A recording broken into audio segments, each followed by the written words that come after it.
Friedrich Nietzsche, a name synonymous with revolutionary ideas that shook the world.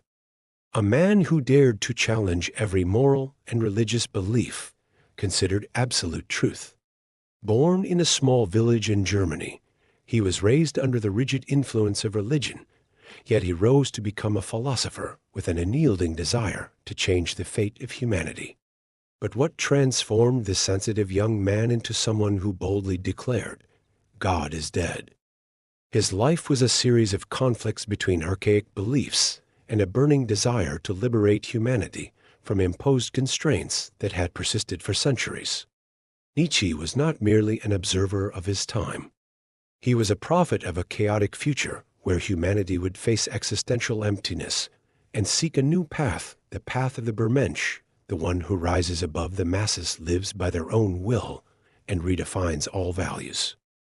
The concept of the Übermensch, often translated as the Overman or the Superman, is one of the most radical and revolutionary philosophical ideas of the 19th century. It not only challenges traditional values, but also holds deep, practical significance for modern humans.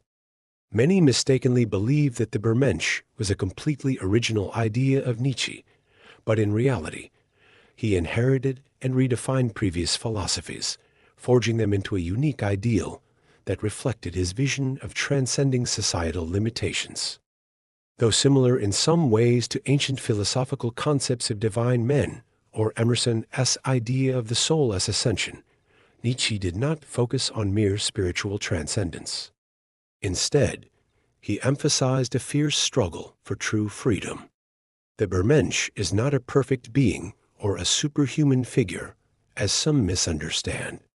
It is a state of being in which a person completely frees themselves from mental enslavement, creates their own values, and lives without reliance on external moral codes.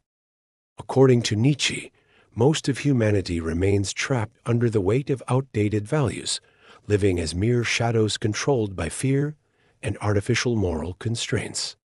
To reach the state of the Übermensch, one must abandon inherited beliefs, accept the harshness of reality, and strive to surpass oneself. Nietzsche first introduced this concept in Thus Spoke Zarathustra, where the prophet Zarathustra proclaims that humanity is merely a bridge and intermediate phase between the beast and the Übermensch. To truly evolve, humans must be willing to cross the abyss of nihilism, abandon old values, and courageously recreate meaning in their lives. This concept is not meant for the masses, but for those bold and self-reliant enough to stand firm amidst chaos. The Übermensch is both an apocalyptic revelation and an infinite aspiration.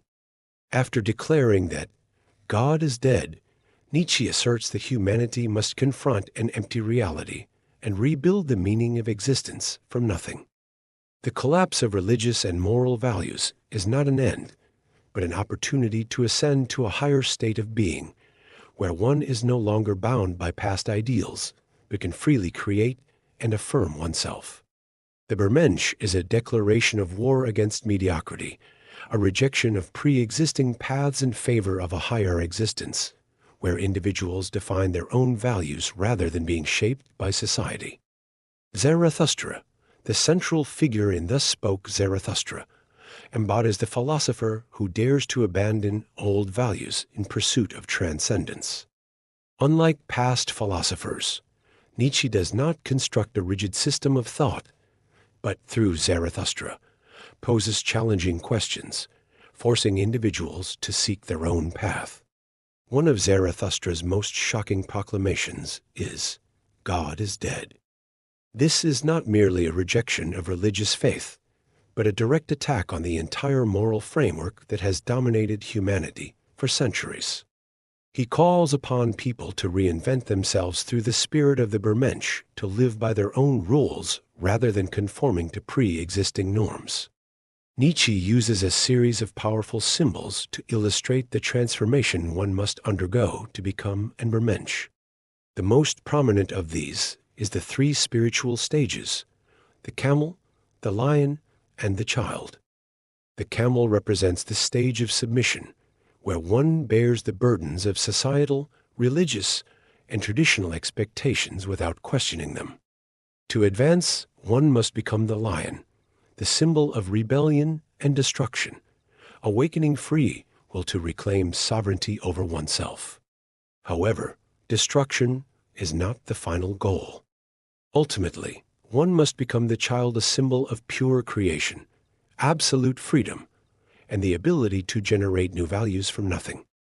This is the true essence of the Übermensch, not merely a breaker of old norms, but a relentless creator who reshapes the meaning of life in their own way.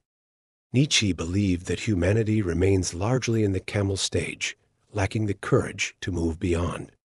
He viewed humans as a bridge between the beast and the Übermensch, a transitional entity still shackled by fear and passivity.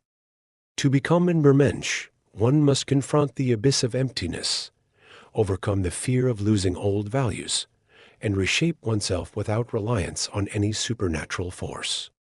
Nietzsche insists that only by abandoning illusions and embracing the harsh reality of life can one become a creator of new paths rather than a follower of old ones. However, the journey toward the Übermensch is not for the majority. Most people prefer security over freedom and follow well-worn paths rather than venturing into the unknown. This is why Zarathustra often faces disappointment in his journey, witnessing humanity's reluctance to take responsibility for their own evolution. Nietzsche asserts that only those with true courage who embrace solitude and endure the most arduous trials can achieve the state of the Übermensch. Applying this philosophy to modern life requires a complete transformation in perception, attitude, and action. To be an Übermensch today, one must break free from outdated thought patterns, confront spiritual loneliness, and take full responsibility for shaping their own destiny without relying on any pre-existing value system. Nietzsche warns that society seeks to drag individuals into mediocrity, making them forget the greatness they could achieve. Therefore, to become an Übermensch, one must be prepared for solitude, for the path to greatness is not one with many companions. This does not mean rejecting society entirely, but rather standing independently within it, making one's own decisions instead of being swayed by the crowd. For Nietzsche, religion weakens humanity by promoting submission rather than self-affirmation. He particularly criticizes Christianity as a tool of control that renders individuals passive, preventing them from creating their own values. In contrast, the Übermensch fully embraces life, seeking no salvation from external forces, but instead creating meaning in every moment of existence. The future of the Übermensch is not merely a philosophical ideal, but a practical challenge for modern individuals, as society undergoes rapid changes due to technology and the decline of traditional values. Nietzsche does not see the Übermensch as a fixed destination, but as an ongoing journey where each person must continuously recreate themselves and live by values of their own making, rather than conforming to societal norms. In an age overwhelmed with information and widespread misinformation, becoming an Übermensch requires intellectual independence and resistance to mediocrity. Nietzsche warns that scientific progress and social change can lead individuals to lose their sense of identity unless they maintain a strong spirit of freedom. The Übermensch is one who utilizes the tools of the era to grow without becoming enslaved by them.